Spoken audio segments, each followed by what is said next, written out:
नमस्ते दोस्तों, आज हम बात करेंगे पीटर केसी द्वारा लिखी गई पुस्तक द स्टोरी ऑफ टाटा 1868-2021 के बारे में। परिचय। टाटा की कहानी 1868 से 2021 इंच पीटर केसी द्वारा लिखी गई किताब टाटा समूह के विकास की गाथा को बयां करती है, जो भारत के सबसे बड़े और सबसे सम्मानित समूहों में से एक है। यह किताब टाटा के इतिहास, चुनौतियों और सफलताओं पर प्रकाश डालती है और इसके व्यापारिक रणनीतियों, नेतृत्व और भारतीय समाज में इसके योगदानों की जानकारी देती है। स्थापना और प्रारंभिक वर्ष। जमशेदजी टाटा की दृष्टि 1868 से 1904 उदास स्माइली। यह कहानी जमशेदजी टाटा से शुरू होती है, जिन्होंने 1868 में टाटा समूह की स्थापना की। उनकी महत्वाकांक्षी दृष्टि में भारत को आधुनिकता में ले जाने वाली उद्योगों की स्थापना शामिल थी। जमशेदजी के प्रमुख उपक्रमों में भारत का पहला इस्पात संयंत्र, जल विद्युत संयंत्र और कपड़ा मिलें शामिल थीं। स्वदेशी आंदोलन। टाटा की प्रारंभिक पहलें स्वदेशी आंदोलन के साथ संरेखित थीं, जो आत्मनिर्भरता और स्वदेशी उद्योगों पर जोर देता था। जमशेदजी के प्रोजेक्ट जैसे मुंबई का ताजमहल होटल भारत की विश्वस्तरीय उद्योगों में क्षमता को प्रदर्शित करने का उद्देश्य रखते थे। संवर्धन और विस्तार। सर दोराबजी टाटा 1904 से 1932 उदास स्माइली। जमशेदजी की मृत्यु के बाद उनके बेटे सर दोराबजी टाटा ने नेतृत्व संभाला। उन्होंने अपने पिता की विरासत को जारी रखा और 1907 में टाटा स्टील की स्थापना की, जो भारत की औद्योगिक क्रांति की रीढ़ बनी। दोराबजी ने शिक्षा, अनुसंधान और सामाजिक पहलों को वित्त पोषित करने वाले ट्रस्टों का निर्माण कर परोपकार में भी महत्वपूर्ण योगदान दिया।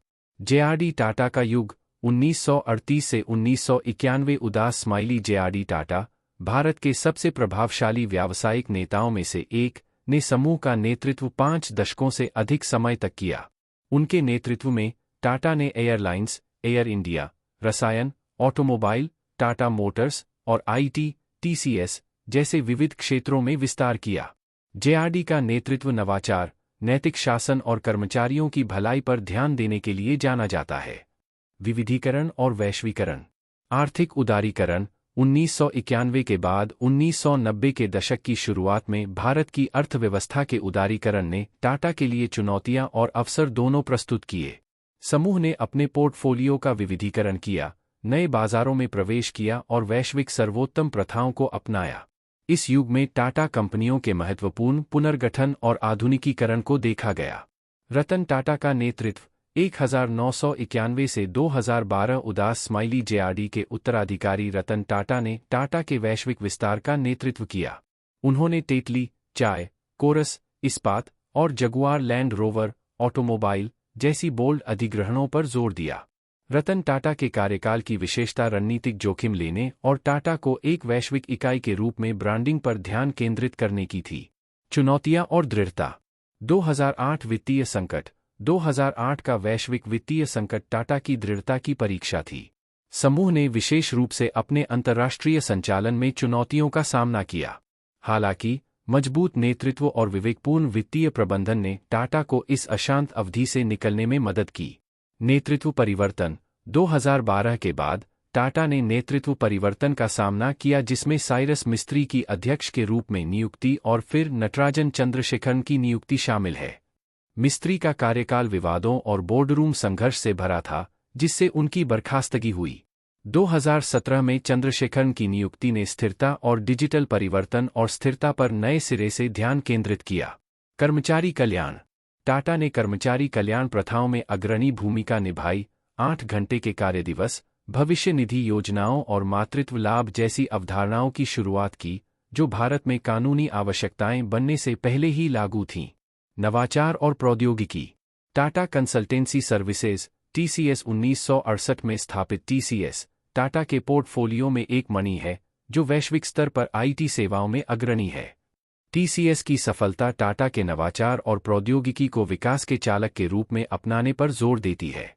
टाटा मोटर्स और नवाचार।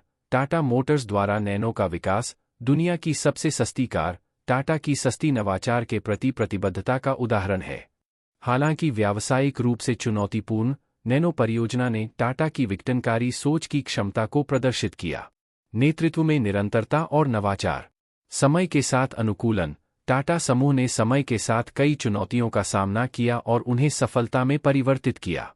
चाहे वह स्वतंत्रता पूर्व का समय हो, जब भारतीय उद्योग पर विदेशी नियंत्रण था, या स्वतंत्रता के बाद की चुनौतियां, जैसे लाइसेंस राज और बाद में आर्थिक उदारीकरण, टाटा ने प्रत्येक परिस्थिति के अनुकूल नई रणनीतियां अपनाईं।